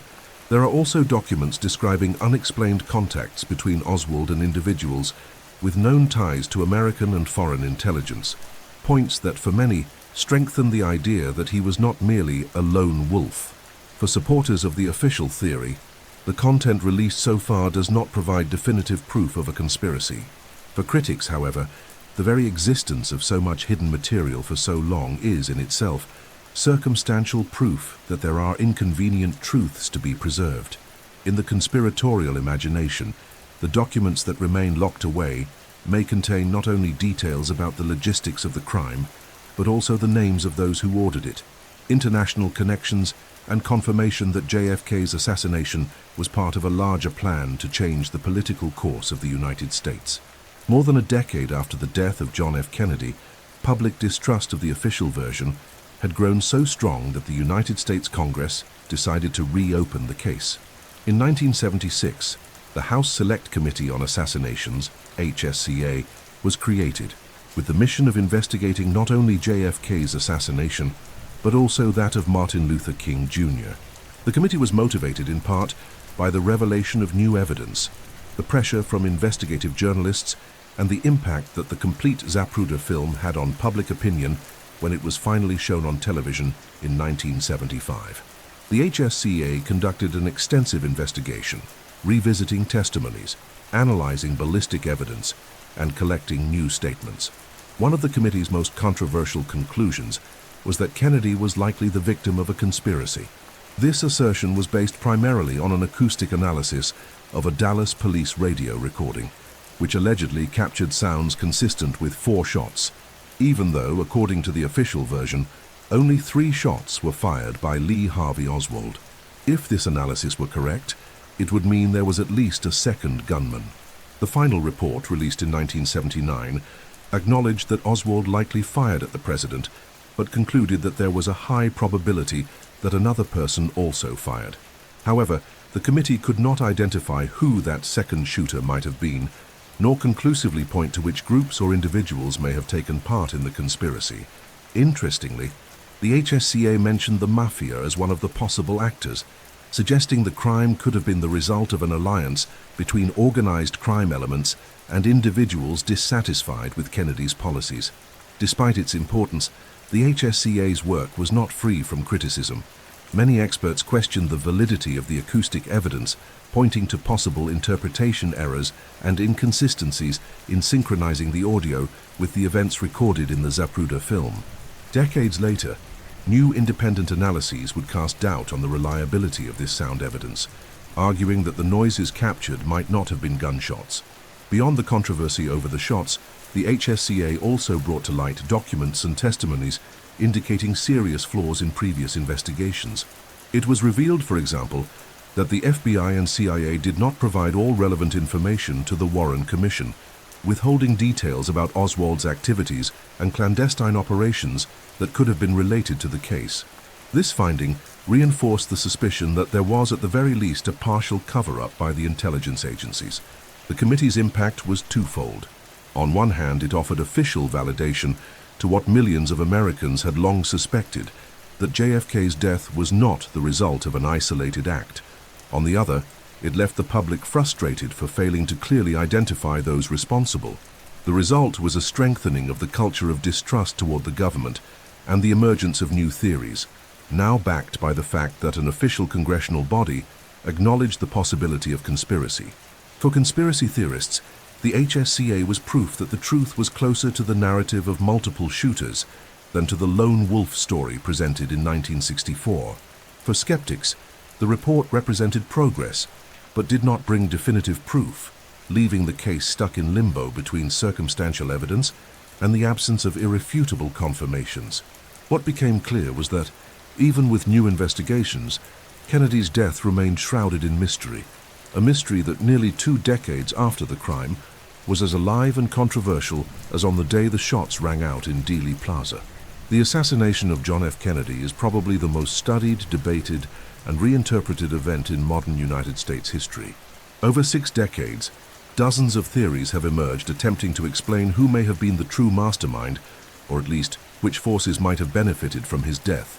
Some of these hypotheses are highly speculative, while others are based on documents, testimonies, and historical patterns that draw the attention of serious investigators. What they all have in common is the fact that none have been definitively proven or completely ruled out, keeping the case within the fertile ground of doubt and suspicion. 1. The second shooter theory. Probably the most famous of them all, it claims that Lee Harvey Oswald was not the only person to shoot at Kennedy. This line of thought relies primarily on testimonies pointing to shots coming from the grassy knoll in front of the presidential car, and on the analysis of films and photographs suggesting multiple shooting directions. In 1979, the House Select Committee on Assassinations lent some legitimacy to this hypothesis by concluding that there was a high probability of a second shooter. 2. Mafia conspiracy. The theory that organized crime was involved in the attack is supported by the history of conflict between the Kennedy brothers and mafia bosses, such as Sam Giancana and Carlos Marcello.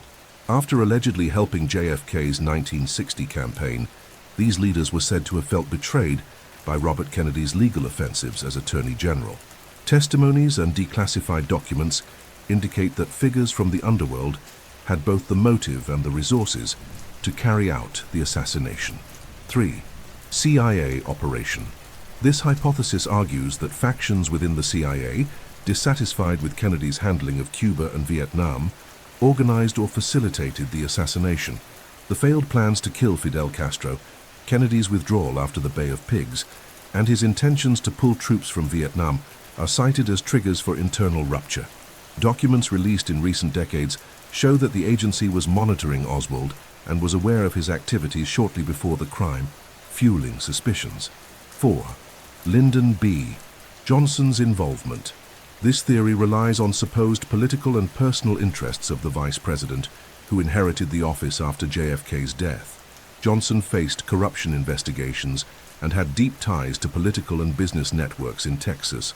Some testimonies, such as that of alleged mistress Madeleine Duncan Brown, suggest he had prior knowledge that the Kennedys would be removed from power. Fidel Castro's revenge. According to this view, the Cuban leader ordered the assassination as retaliation for Kennedy and the CIA's attempts to eliminate him. Oswald's visit to the Cuban embassy in Mexico weeks before the crime is used as evidence of a connection. For supporters of this theory, the attack was Havana's calculated response to years of hostility and covert operations. The military-industrial complex. Inspired by Eisenhower's warning about the influence of the arms sector in politics, this theory suggests that Kennedy's death directly benefited defense companies and military leaders who wanted the escalation of the Vietnam War. His successor, Johnson, quickly reversed the gradual withdrawal policy and began a massive increase in troop deployments and arms contracts. 7. International conspiracy. Less popular but still debated, this hypothesis involves collaboration between foreign governments, possibly the Soviet Union, Cuba, and even European intelligence sectors to eliminate Kennedy. This view is based on intelligence reports indicating quick and suspicious reactions from some governments shortly after the assassination. 8. Media and institutional cover-up. More than discussing who pulled the trigger, this theory focuses on what happened afterward, the role of the press, the FBI, and the CIA in shaping the narrative to convince the public that Oswald acted alone. The rapid release of his profile, the omission of key testimonies and control over visual evidence are seen as part of a coordinated effort to prevent broader investigations. For many, these theories are not mutually exclusive. On the contrary, there is the possibility that more than one of these elements acted simultaneously, a conspiracy of conspiracies, in which the interests of different groups temporarily align to remove Kennedy and shape the political direction of the United States. The absence of definitive proof for any of them is precisely what keeps the mystery alive. In the collective imagination, this lack of final conclusions does not weaken the hypotheses. It strengthens the perception that something too big and too dangerous was deliberately hidden. The forensic evidence related to the assassination of John F. Kennedy should, in theory, offer objective answers about what happened at Dealey Plaza on November 22, 1963. However, from the very beginning, the ballistic analysis, the autopsy, and the handling of physical evidence have been the target of criticism, suspicion, and accusations of manipulation. Instead of dispelling doubts, these elements ended up becoming one of the central points that sustained the belief in a conspiracy.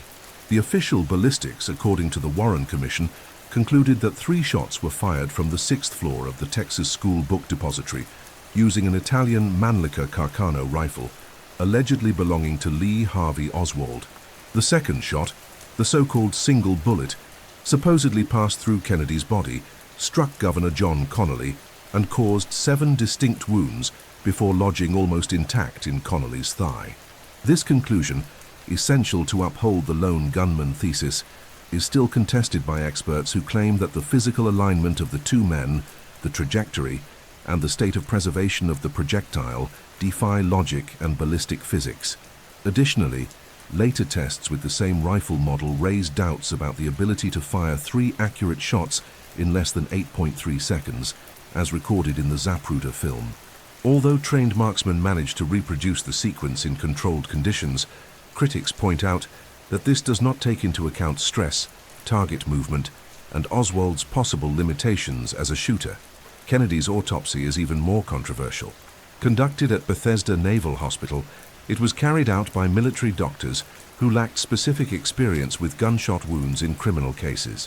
Photographs and X-rays from the autopsy disappeared or remained classified for decades, and some of those released present discrepancies compared to the medical reports from Dallas, where Kennedy first received treatment. The doctors at Parkland Hospital, who tried to save his life, described a large wound in the back of the head, suggesting a frontal shot, while the official report pointed to a shot from behind.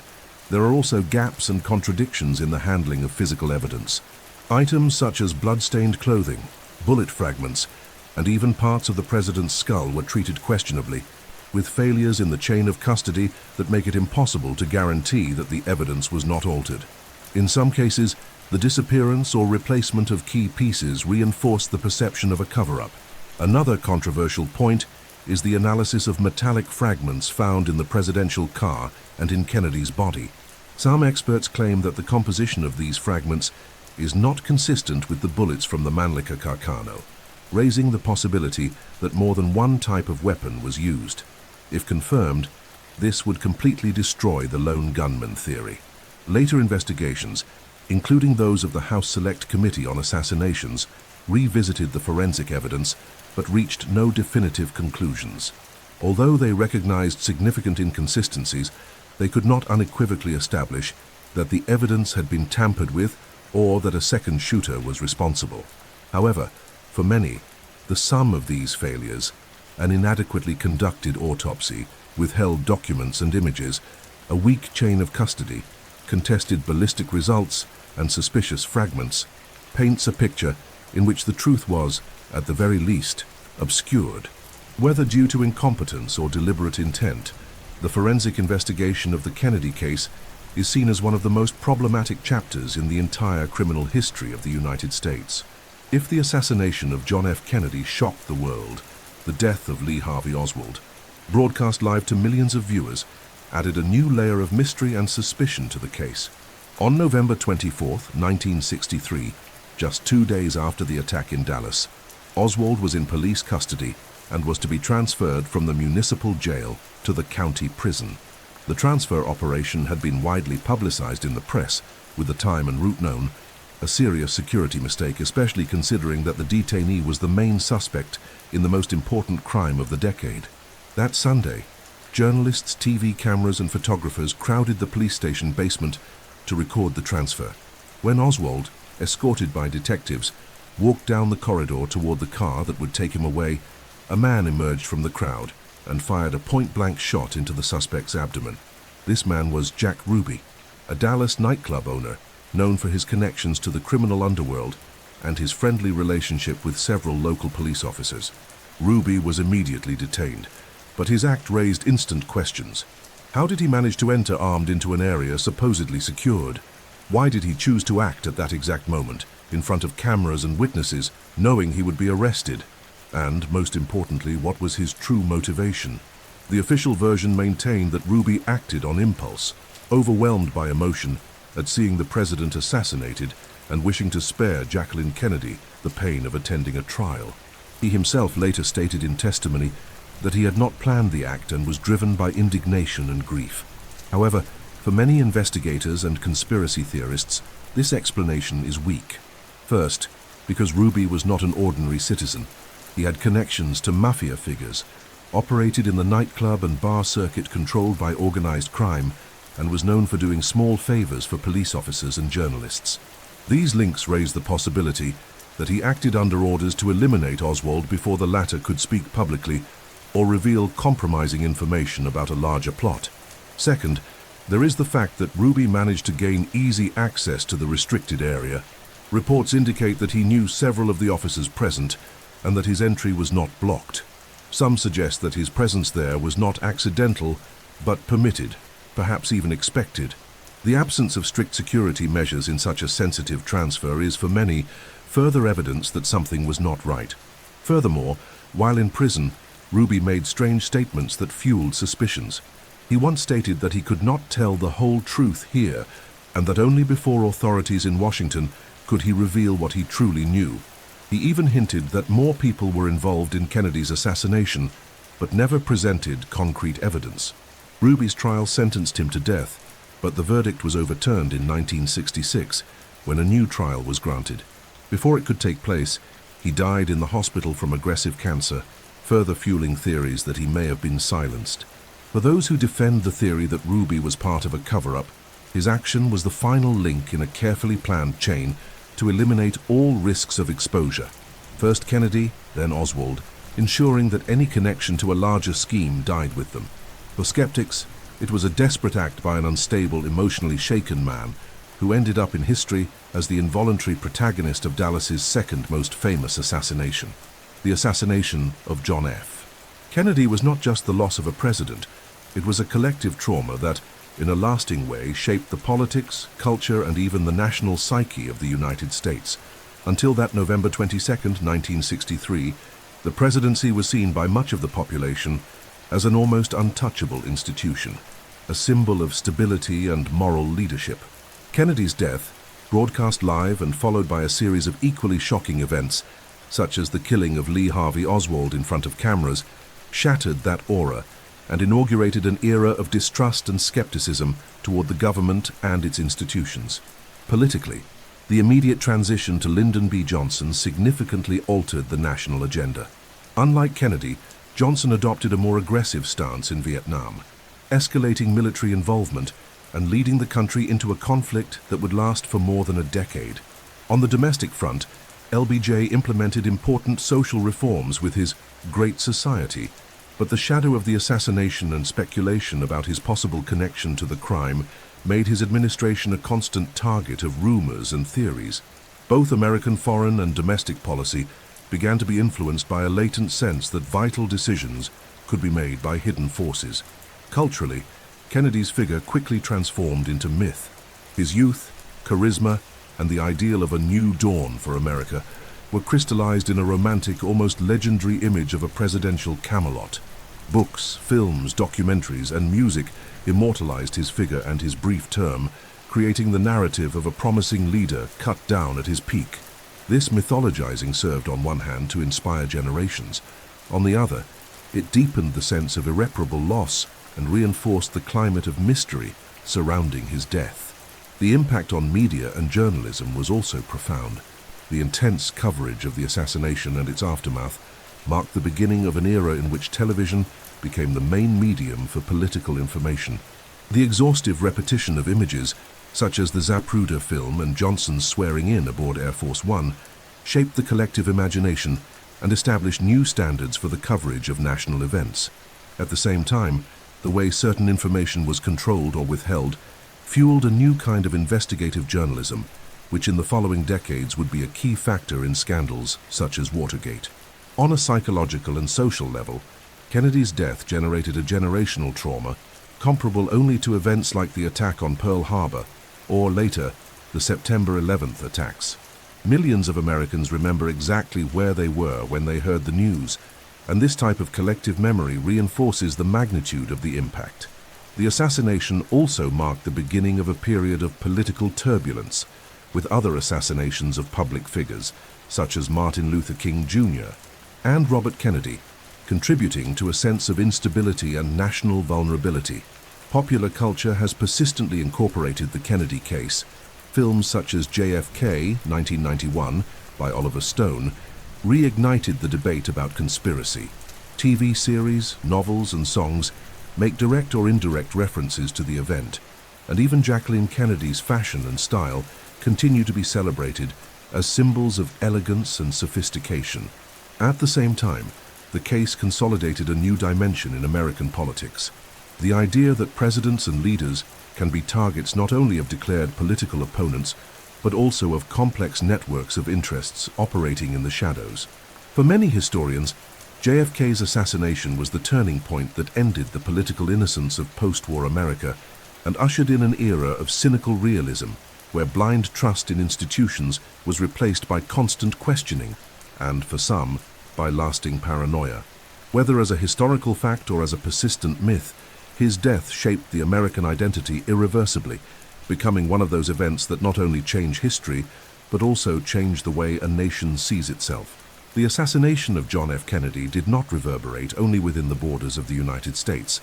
It sent shockwaves to virtually every corner of the planet.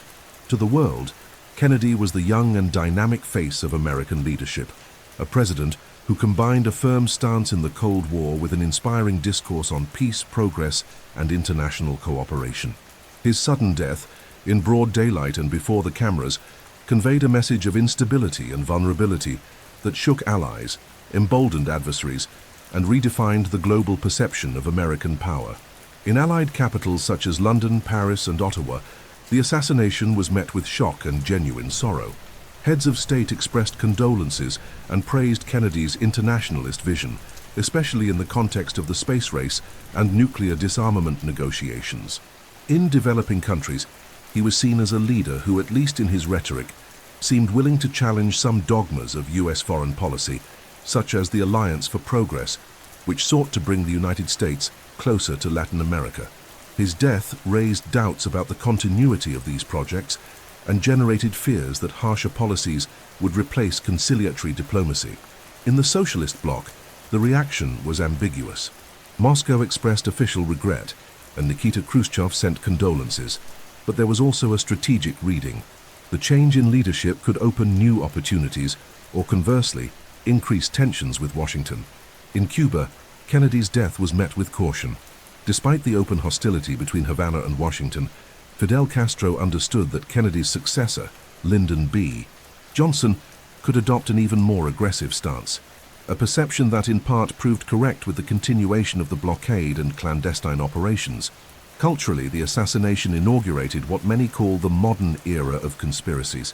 Before 1963, although conspiracy theories already existed, they circulated mainly in restricted circles and rarely reached large segments of the population.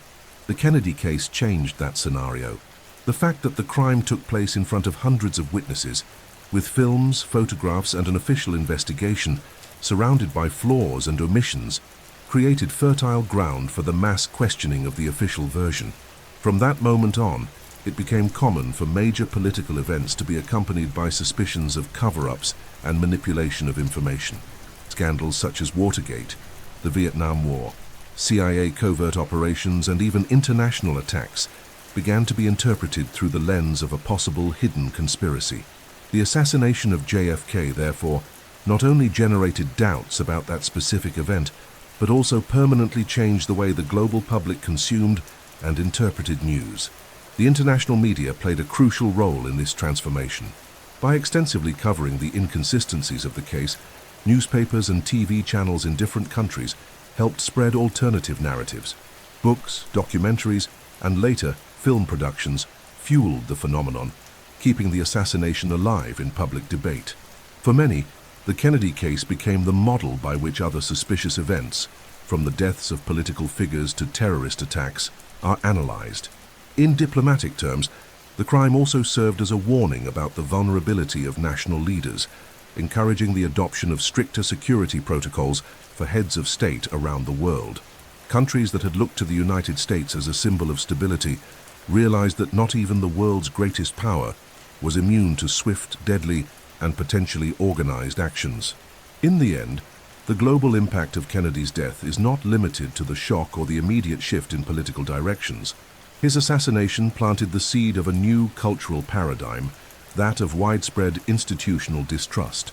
This is why, even decades later, when a large-scale event occurs, be it an attack, a political scandal, or an international crisis, the collective instinct is to look beyond the surface for what might be deliberately concealed.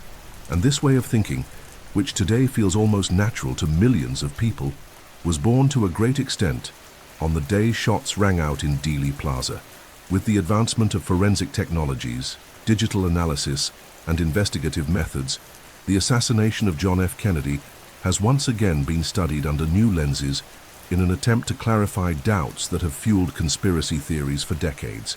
Although time remains an obstacle, with witnesses deceased, evidence deteriorated, and chains of custody compromised, modern science offers resources that were not available in the 1960s, allowing for the re-examination of bullet fragments, images, recordings, and even three-dimensional simulations of the crime. One of the most explored fields is that of digital forensic ballistics.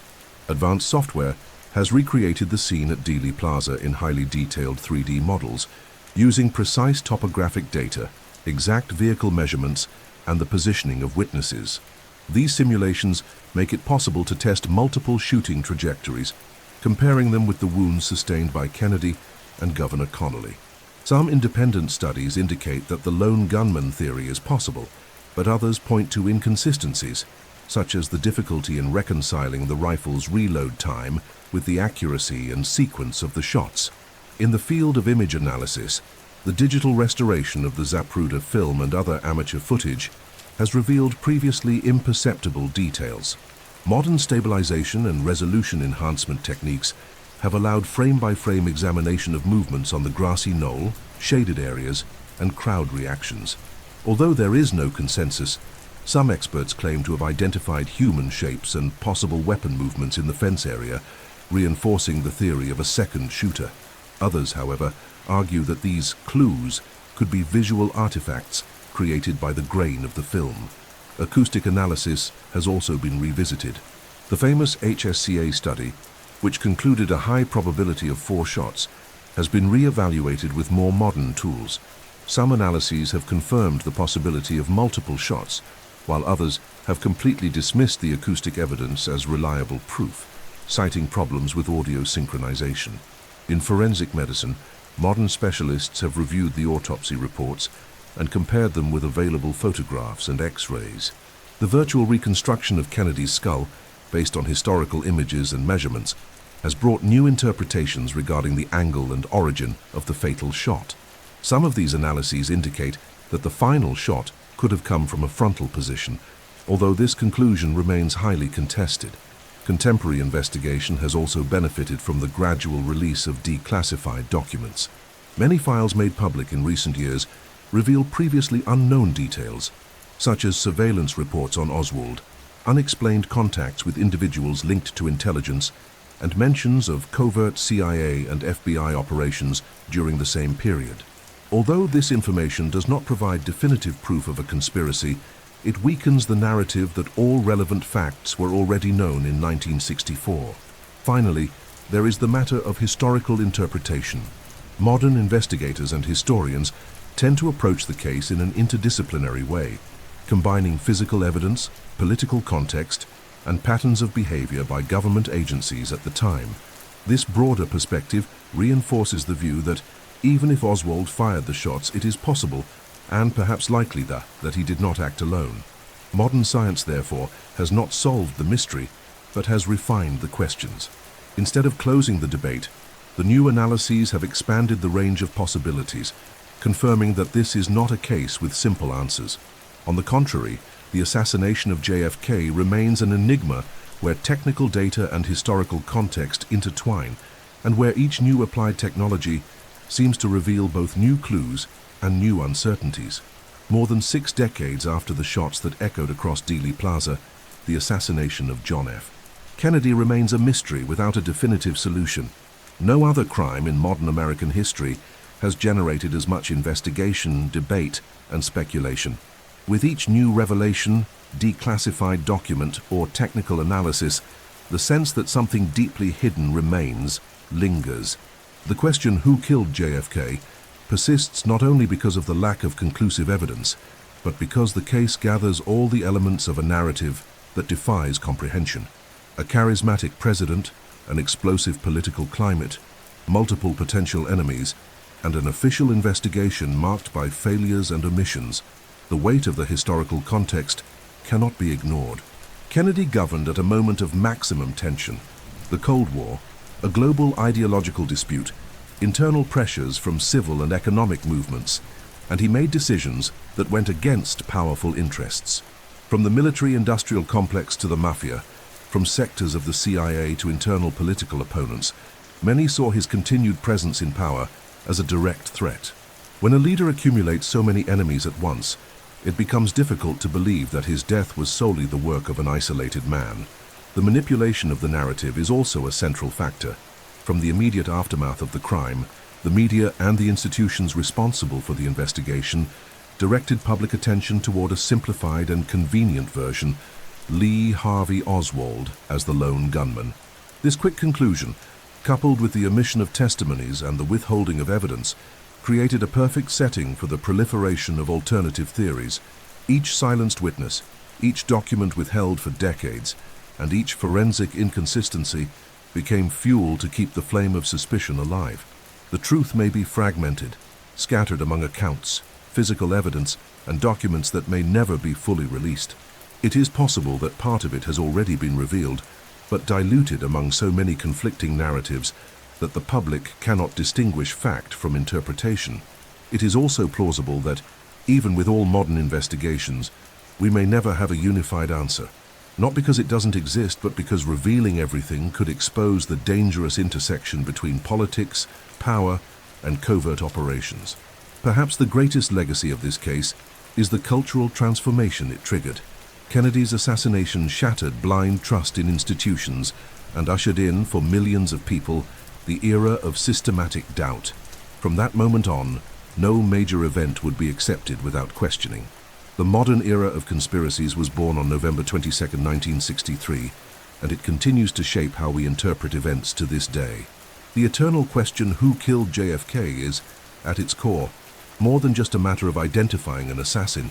It is a symbol of the human desire for truth in a world where information is selective and power often hides in the shadows. We may never know the names of all those involved or the true extent of the plot, if there was one at all. But what remains is the certainty that the search for truth, even if incomplete, is essential. Because as long as doubt exists, history will not be closed, and the mystery of Dallas will continue to echo as a reminder that truth, when it involves power, is rarely simple.